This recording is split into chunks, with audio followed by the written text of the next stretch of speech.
Tetapi ketika kami dalam hadirat-Mu, anggur baru Kau berikan. Sehingga pulang dari tempat ini kami boleh bersorak-sorai karena kekuatan yang baru turun atas kami. Sungguh kami bersyukur sesuatu terjadi dalam hadirat Tuhan senantiasa. Kami tidak pernah sia-sia ketika kami beribadah mengangkat tabut perjanjian bersama-sama. Saat ini sampaikan pesan-Mu bagi kami, melanjutkan apa yang Kau rindukan selama 10 hari ke depan. Kami tolak setiap kuasa jahat, roh jahat yang hendak mencuri mengambil firman yang akan dibagikan. Di dalam nama Tuhan Yesus kami perintahkan Kau dari ruangan dan pikiran hati kami. Roh Kudus, urapi kami semua, urapi hamba-Mu ini. Kami sambut firman-Mu hanya di dalam satu nama, Tuhan kami Yesus Kristus. Semua yang siap mendengar firman Tuhan bersama saya katakan, amin. Tepuk tangan. Bapak Ibu Saudara, saya lanjutkan apa yang Tuhan inginkan, bahwa selama 10 hari ini kita sekarang mengerti bahwa kita adalah imam dan raja. Dan yang perlu Bapak Ibu Saudara catat adalah menjadi raja itu tidaklah sesuatu yang automatically atau secara otomatis. Tidak. Kita contoh Tuhan Yesus. Jadi Bapak Ibu Saudara, kita akan mengerti kesimpulan yaitu yang namanya imamat rajani. Dalam 1 Petrus 2 ya ayat 9 di sana dikatakan kamulah bangsa yang terpilih. Imamat yang rajani. Nah sekarang kita ngerti. Gereja itu adalah imam dan raja. King and priest. Dan itu tidak bisa dipisah.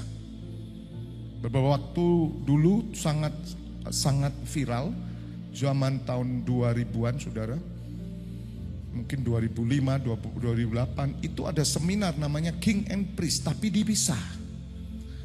Jadi king itu raja, priest itu imam. Priest itu imam, imam itu pendeta, gembala. Pengusaha itu raja-raja. Nah ini yang bikin teori kemakmuran.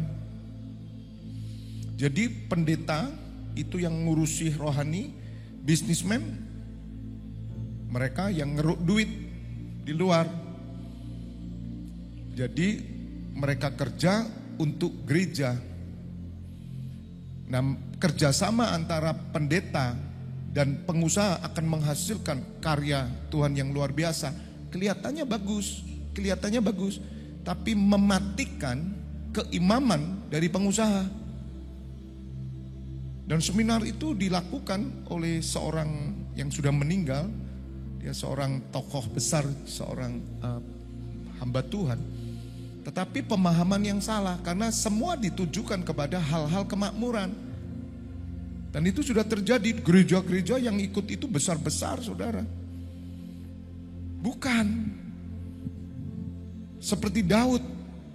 Daud itu gambaran Tuhan Yesus sebetulnya. Daud itu seorang penyembah, tapi dia raja. Dia imam dan raja. Nah 2017 Tuhan singkap ini. Maka itu kita berdoa. Siapa sih kita ini? Kita ini kecil. Fabian lu siapa? Siapa mau dengar kalau saya mau bikin seminar? Siapa yang mau mendengar?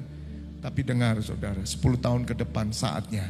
Nanti suara kebenaran dari tempat ini akan diperdengarkan. Sehingga bangkitnya kerajaan imam di setiap gereja Tuhan. Saya tinggal tunggu waktu Tuhan. Tidak mencari popularitas. Tapi rindulah sebagai sama-sama hamba Tuhan. Sama-sama jemaat Tuhan. Supaya mereka ngerti bahwa jemaat itu adalah imam dan raja. Dan raja, mereka berpikir konteksnya itu raja itu begini saudara. Jadi saudara akan diubah yang miskin jadi kaya. Kemudian saudara di perusahaan mendapat posisi-posisi yang hebat. Wah ini raja-rajanya Tuhan Yesus loh. Lah terus yang tukang tambal ban itu bukan raja. Karena ada orang Kristen yang tukang tambal ban toh. Ada orang Kristen yang jadi untuk karyawan SPBU kan banyak. Ada yang jual nasi goreng banyak. Apakah mereka tidak raja? Pemahaman ini yang mementahkan roh orang Kristen. Maka saya bilang ya enak pendeta-pendetanya sama pelayan-pelayan itulah nanti yang raja memerintah. Sedangkan yang lain bagaimana? Sehingga banyak pengusaha yang tidak mau mati-matian untuk rajin beribadah. Mati-matian untuk mengejar. Sudah terlanjur saudara, ini sudah mengakar. Jadi berita yang saya sampaikan ini ya dianggap ya tidak relevan. Oh tidak apa-apa saya bilang. Karena ini firman Tuhan. Imamat yang rajani. Imam yang rajani. King and priest. Tidak boleh dipisah. Ya, kerajaan imam sebetulnya. Dan kita juga disebut bangsa yang kudus. Umat kepunyaan Allah sendiri. Supaya kamu memberitakan perbuatan-perbuatan yang besar dari Dia yang telah memanggil kamu keluar dari kegelapan kepada terangnya yang ajaib. Saudara, ayat ini berbicara tentang kita. Kalau bangsa Israel, dia sudah memang keturunan dari Yakub, sudah ditentukan oleh Allah.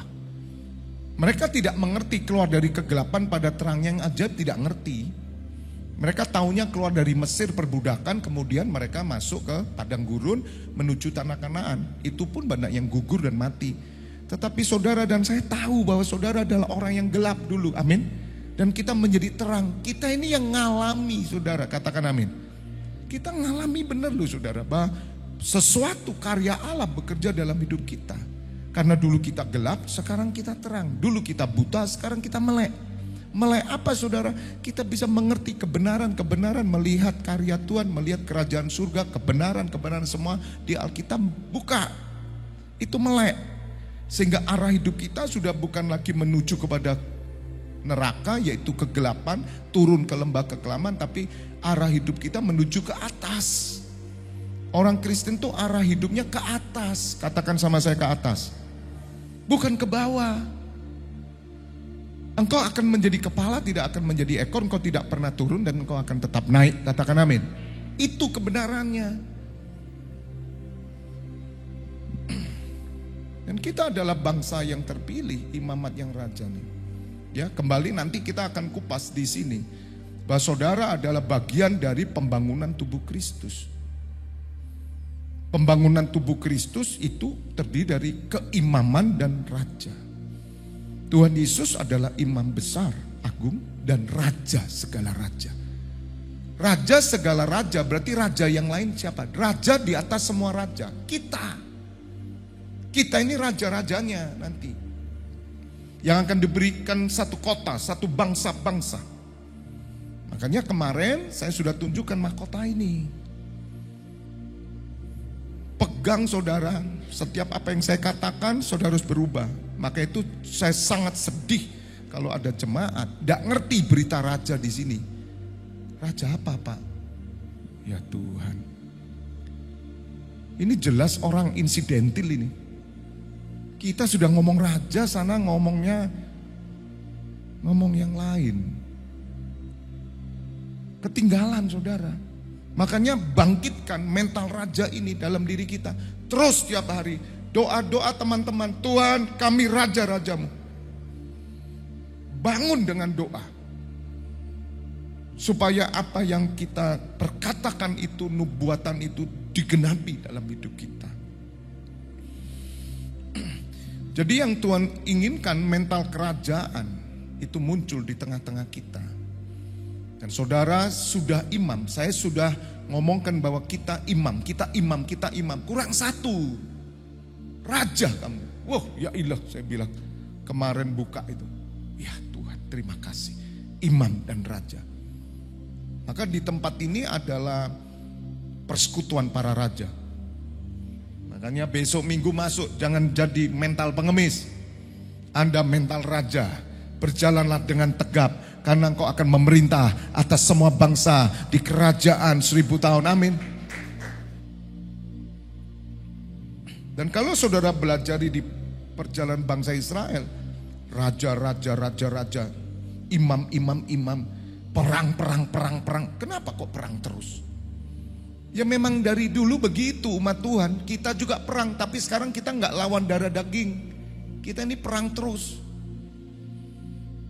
Tidak ada seorang pun umat Tuhan tidak berperang hari ini. Kalau ada orang Kristen yang tidak berperang, wah Kristennya sesuatu yang kurang tepat. Anda memerangi diri saudara sendiri, Anda memerangi dari orang-orang lain, pikiran saudara perang terus tiap hari. Makanya kita diberi senjata, pedang roh, firman Allah, dan doa.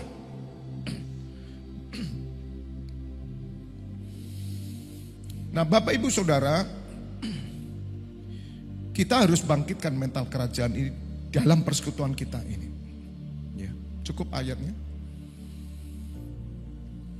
Nah, saya mau menjelaskan sedikit kemarin waktu saya kupas. Kita buka di Wahyu 20. Jadi ada antikris itu dua macam. Antikristen itu hari ini sudah ada. Gitu loh. Jadi memang ada antikristen, itu sama dengan antikris. Tetapi antikris yang sesungguhnya penguasa tunggal. Jadi seluruh dunia harus tunduk kepada pemimpin tunggal. Belum ada sekarang. Pemimpin tunggal itu yang pegang semuanya. Dan semua suku bangsa harus menyembah kepada pemimpin tunggal dengan diberi tanda 66. Belum terjadi, itu yang saya maksud pemimpin tunggal. Karena kemarin ada yang bertanya, "Loh Pak, bukankah ada di Alkitab Matius 28, tolong Wahyu 20 dulu ya, ayat 4. Di Matius 24 dikatakan bahwa ada orang-orang yang dianiaya. Nah, itu antikristen. Antikris yang sudah ada penganiayaan. Ketika Tuhan Yesus datang, memang ada penafsiran bahwa sebelum Tuhan Yesus datang, antikris dulu. Jadi semua orang Kristen akan mengalami penganiayaan. Kalau kita baca di beberapa surat seperti yang di sini, tapi mari kita melihat dengan kacamata roh penafsirannya. Karena ada banyak penafsiran tentang eskatologi ini. Eskatologi adalah ilmu tentang akhir zaman. Yang dipersoalkan antikris itu sesudah atau sebelum pengangkatan.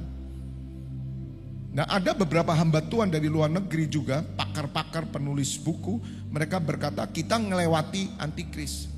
Jadi kita akan ngelewati penganiayaan dan pemenggalan.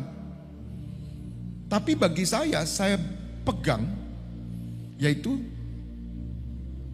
sebelum antikris datang, Tuhan Yesus datang. Karena antikris datang untuk membuat semua itu harus menyangkal Tuhan Yesus. Karena orang mau percaya.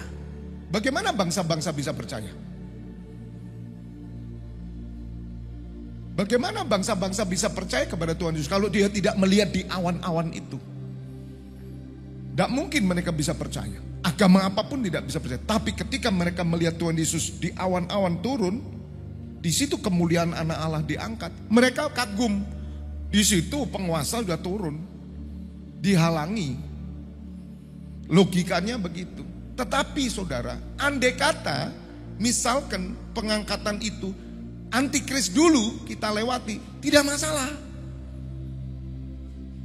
Ayat ini muncul. Jadi bisa ditafsirkan itu begini. Tuhan Yesus datang, semua bangsa melihat, Israel langsung sujud. Inilah Mesias.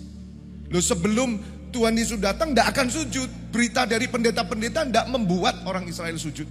Sampai hari ini tidak ada. Yerusalem menolak Tuhan Yesus. Tanya orang Yerusalem, do you know Jesus?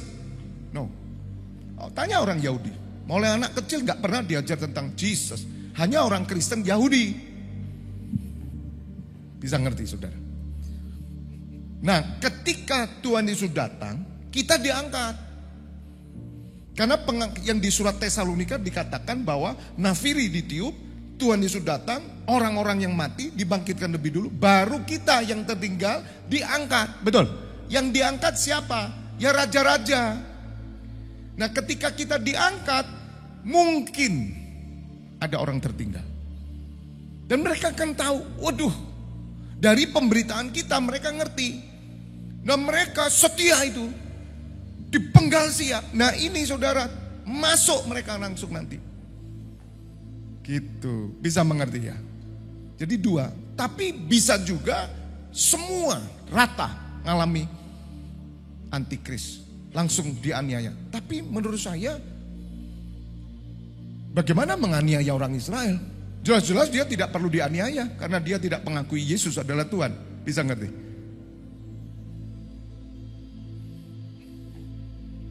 Dan semua bangsa nanti dipimpin oleh satu pemerintahan. Sekarang kan belum. Itu yang namanya pemerintahan tunggal. Bukan konspirasi, ini sudah bukan konspirasi. Yang diciptakan orang-orang perkara vaksin itu kan konspirasi semua. Jadi ilmu gadok gitu loh, konspirasi itu. Tidak ada, ini nyata.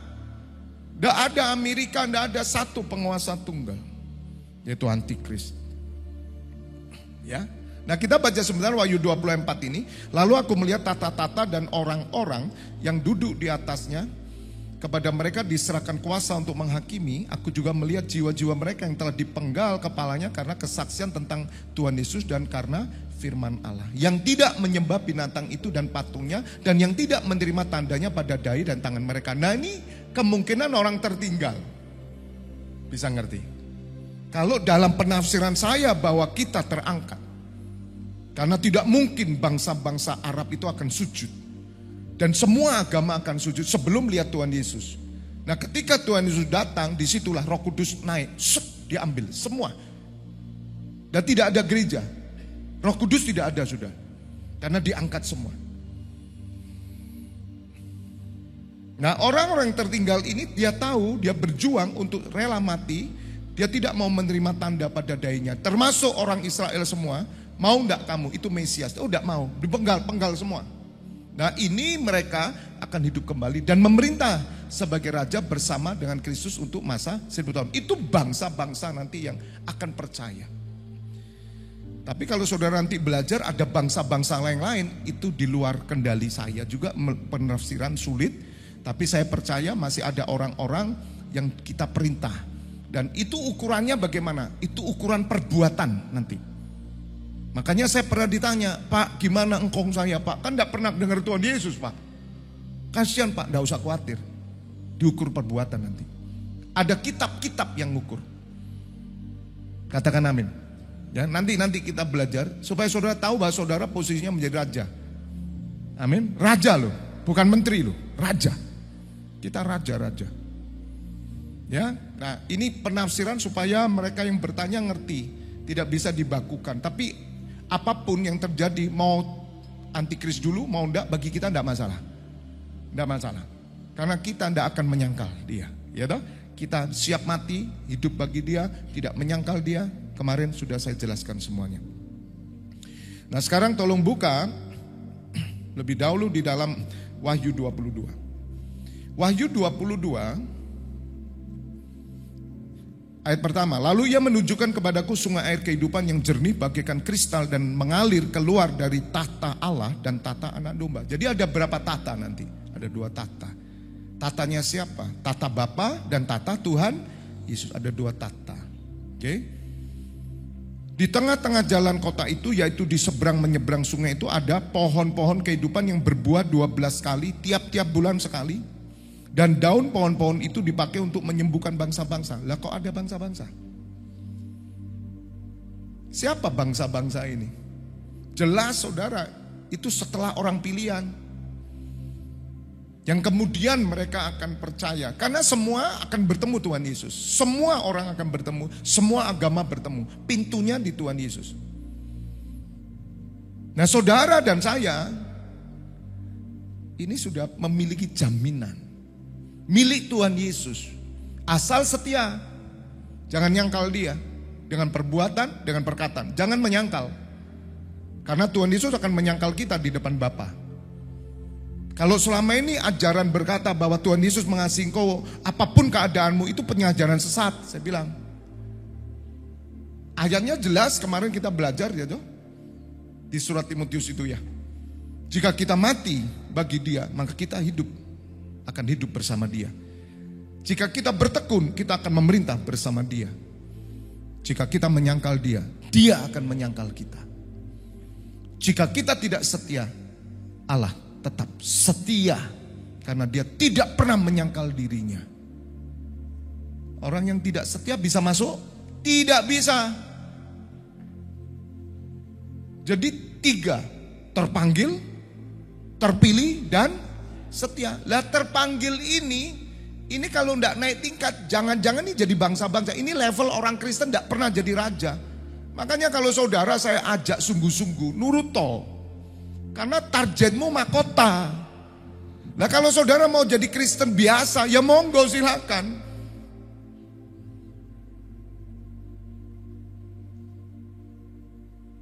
Kristen Fata Morgana, Kristen yang dipikir cuman, wah ada pelangi, taman Tuhan yang indah. Memang indah tamannya, tapi kita jadi raja.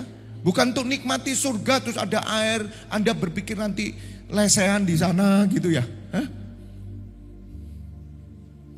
Bukan itu targetnya, makanya banyak orang Kristen gak mau rajin, gak mau mati-matian, hanya pendeta.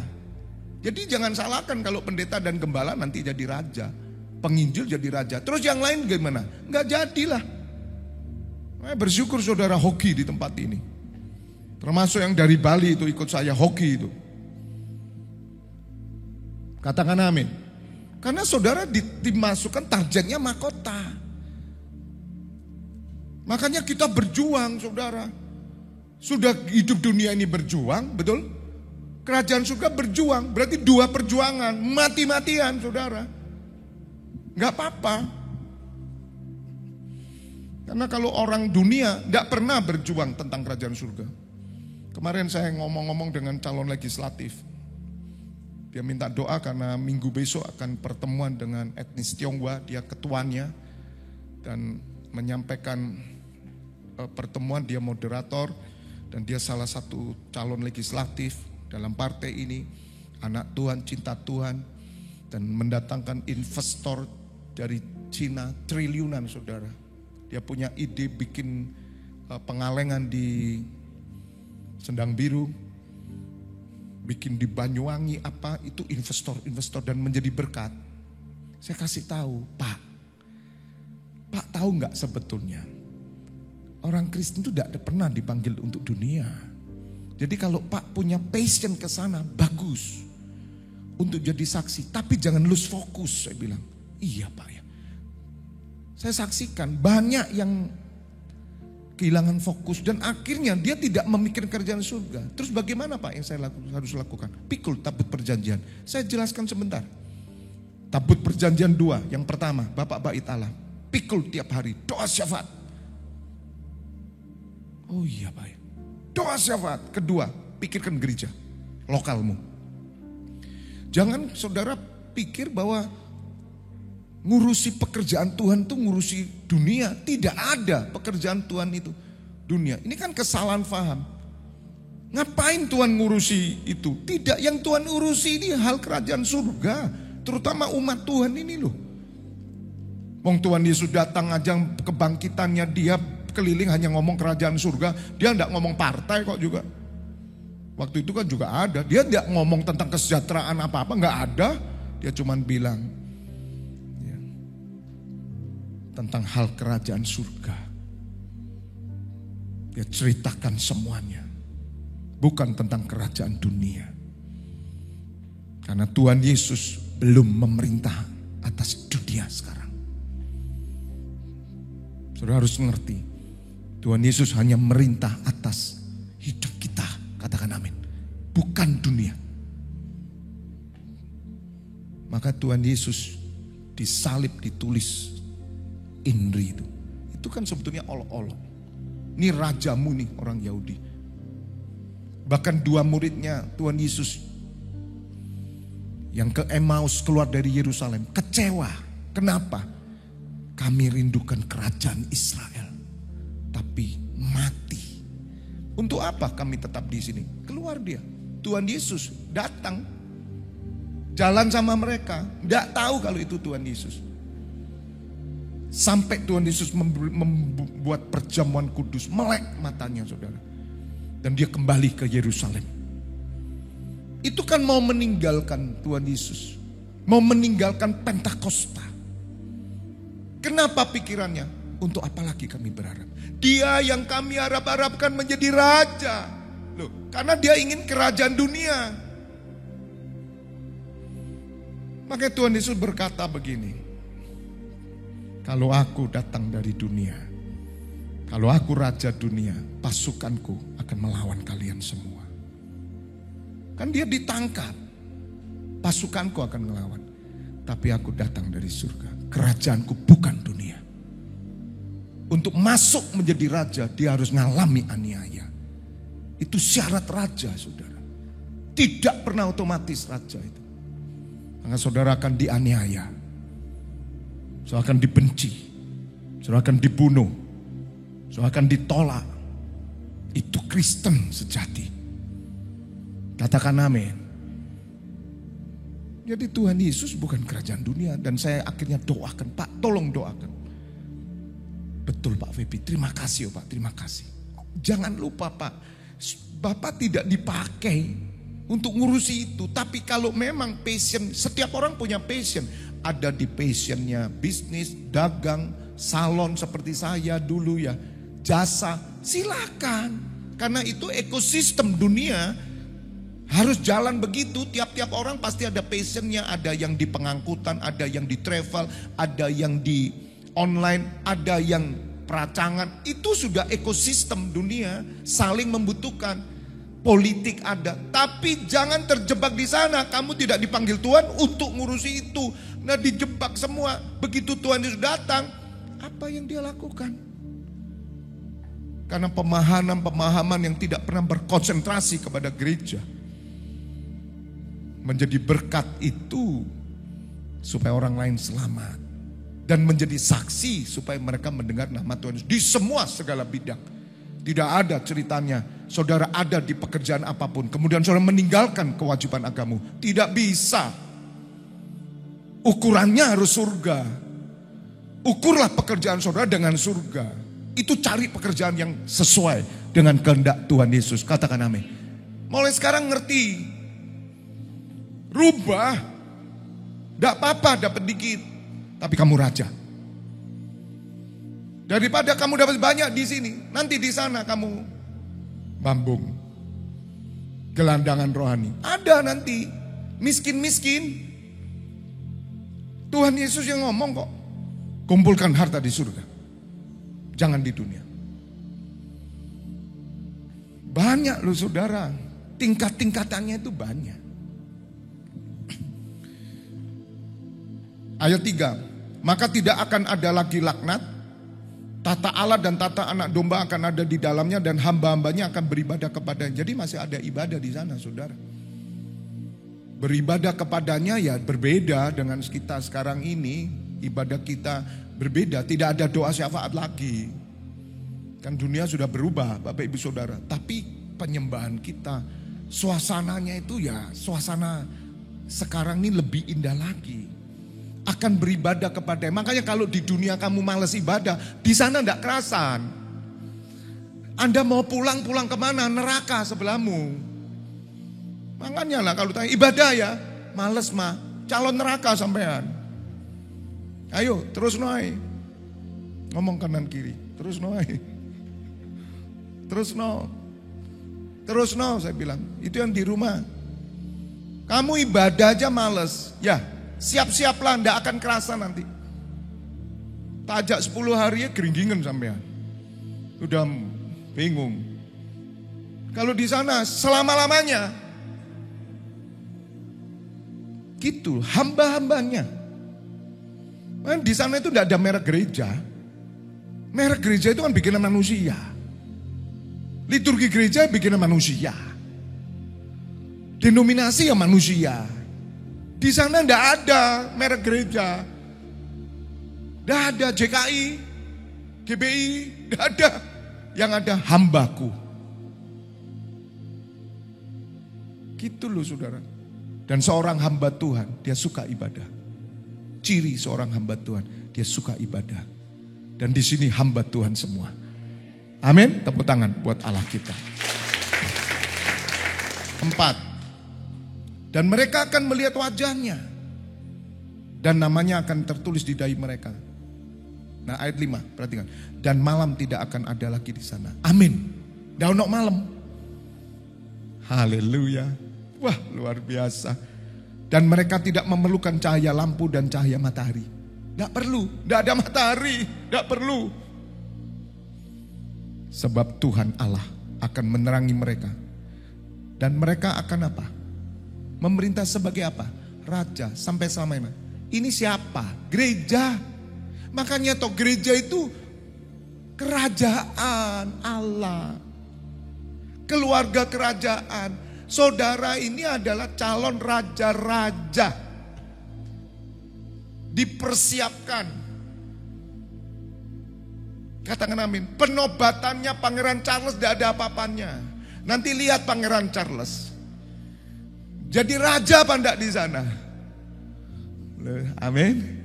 Meskipun hari ini saudara ya, pembantu rumah tangga, hati-hati loh pembantu rumah tangga. Saya melihat pembantu rumah tangga Kristen, hati-hati loh. Sungguh loh, terenyuh saya. Mereka mikirkan duit, cuman duit. Mereka jual hidupnya jadi pembantu. Makanya saudara, bersiaplah teman-temanku calon raja. Kita akan bergerak di kantong Kristen. Kantong Kristen daerah itu yang namanya itu loh, mana itu Sumber Manjing juga tak. Iku loh Tin, gerakmu ke sana. Rebut kerja-kerja, tapi jangan dikunci kamu. Ibadah ndak bisa, ya toh?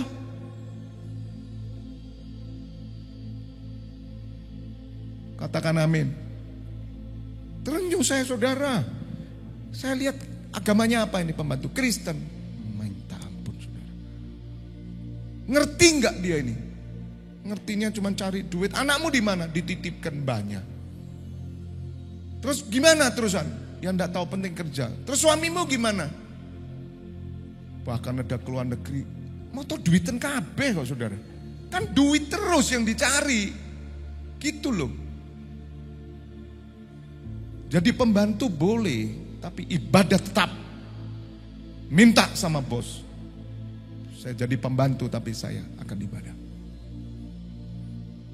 Saya butuh cari orang yang stay. Tidak bisa bos. Saya tak pamit. Ya sudah pamit. Gak usah jadi pembantu. Anak didik kita panti asuhan itu. Sudah dididik di sini kenceng-kenceng kayak gitu saya. Terakhir ya Mbak Yuni. Mau kerja apa? Cari pembantu. Untuk apa? Nah ini kebutuhan biaya. Loh kamu tahu kalau jadi pembantu tidak bisa apa-apa. Kalau bosmu bukan Kristen gimana? Diperbudak kamu. Tidak apa-apa, yang penting anak bisa sekolah. Cetek tau mikirnya. Masih bersama saya enggak saudara? Yang kerja-kerja itu sudah lo mulai pikir jadi raja gitu. Jangan asal yang penting dapat duit. Kamu tuh calon raja. Mikir pokoknya dapat duit. Gimana sih? Makanya perjanjian Tuhan itu tidak hidup dalam diri kita. Sama sekali saudara. Yang ada perjanjian setan yang masuk. Memang kamu beribadah kata Tuhan Yesus. Tapi kamu mengikat perjanjian dengan setan, bukan dengan aku. Sehidup semati sama Tuhan Yesus. Bisa. Kalau saudara mengikat janji sama Tuhan Yesus, kamu rela kehilangan. Mana ada sekarang? Kita ini loh yang mengikat perjanjian sama Tuhan Yesus. Lah saudara bagaimana? Makanya kan saya ajak jadi satu tim sama saya. Jangan terus saya ajar yang sudah saya capek-capek ngajar. Dengan enaknya kalau kerja diambil orang, kerja ngilangin ibadah di luar. Gimana itu gitu loh saudara. Mental rajanya itu enggak ada. Memang sukar hidup dengan iman itu sukar saudara. Saudara harus menerawang jauh di mana Tuhan Yesus sudah jadi raja di sana. Nunggu kita. Bisa enggak nerawang jauh ke sana?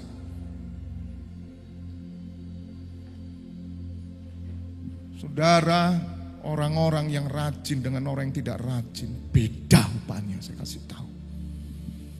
Memang kamu dapat banyak, tapi kamu akan kekurangan banyak nanti di sana. Berbahagialah orang yang miskin di hadapanku, kata Tuhan Yesus. Sampai gitu loh saudara. Tapi orang Kristen tidak ngerti. Mari kita bergerak. Sudah, jangan mikirin orang yang belum percaya. Itu urusan Tuhan. Lah yang sudah percaya ya bubrah kabeh kok. Ujung-ujungnya duit tok, ujung-ujungnya kebutuhan tok, ayo wis mikir. Gak usah bingung soal itu. Ajari anak kita semua nerawang jauh, nak, sabar nak, sabar nak. Kapan mah Tuhan Yesus datang kita jadi tekun nak, setia.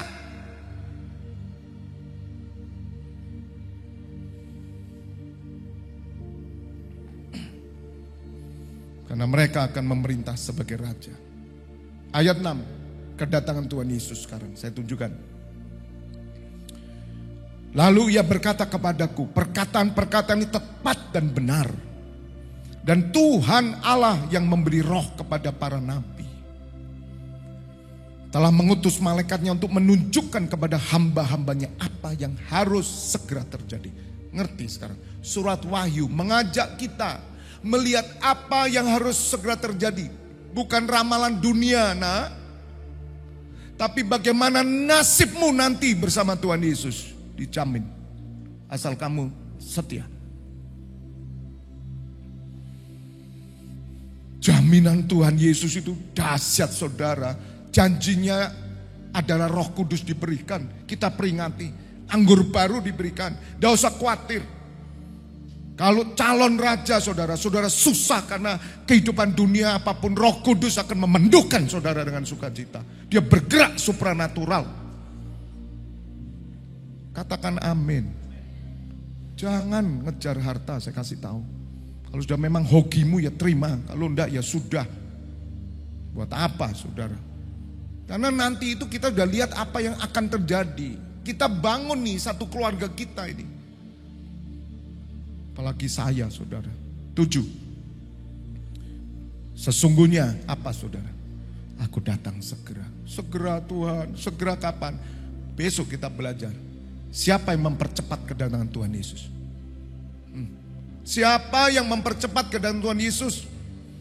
Jangan-jangan orang Kristen bilang tunda dulu gak usah datang Tuhan. Tak tuwono sik Tuhan.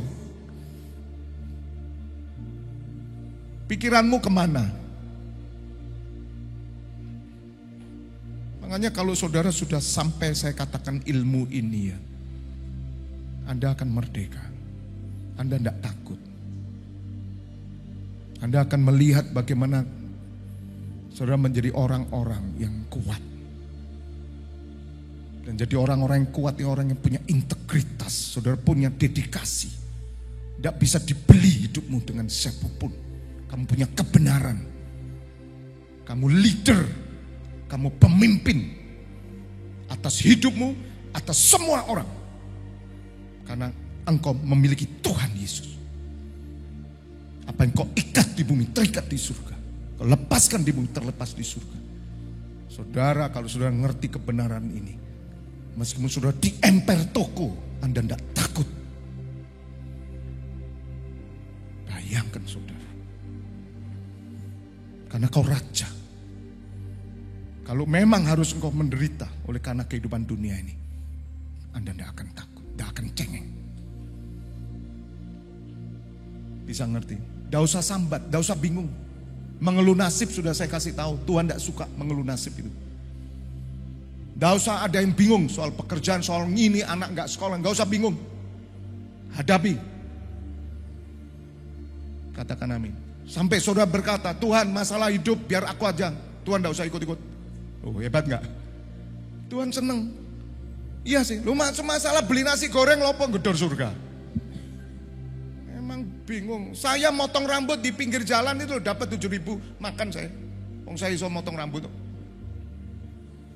Makanya punya skill. Ke gereja bingung nasi goreng. Gak makan gak popo kok. Katakan amin. Sekarang ngerti. Sesungguhnya aku datang segera. Ini Tuhan Yesus ngomong. Berbahagialah orang yang apa? Menuruti perkataan-perkataan nubuat kitab ini. Nubuat itu masa depanmu nak. Amin. Jadi kalau nyanyi, kau pegang masa depanku. Itu bukan jodohmu. Itu bukan cita-citamu. Itu bukan nasib dunia. Bukan nak. Masa depanmu itu ada di kerajaan 1000 tahun. Saudara sudah keliru semua. Masa depanku indah, bayangannya apa? Apa bayanganmu? Wah, saya nanti hidup luar biasa, makan ikut Tuhan Yesus itu luar biasa. Matre sampean. Sampean aja bilang cewek matre. Kalau ngomong kan gitu laki-laki, cewek matre, cewek matre. Jangan mau ikut cewek matre. Hei, Tuhan Yesus juga nggak suka lihat umat matre. Sama. Orang matre nggak masuk surga. Saya ini bingung woy. Golek apa ayo? Cari apa sekarang? Kerja-kerjalah normal, sekolah-sekolah normal. Tapi jangan lose fokus. Sekolah dikejar sampai mati-matian, besok tidak dapat ijazah untuk Tuhan Yesus datang. Gak kira bagi. Skripsi nilainya aku melot besok datang. Tidak ada inaugurasi dan penyerahan pengumuman. Mati kabeh. Buat apa ijazahmu? Buat apa ijazahmu? Disodorkan Tuhan Yesus, gak payu saya bilang. Karena Tuhan Yesus tidak tanya, kamu sekolahnya apa, sarjana apa? Tidak umum, tidak bisa di sana, tidak ada sarjana.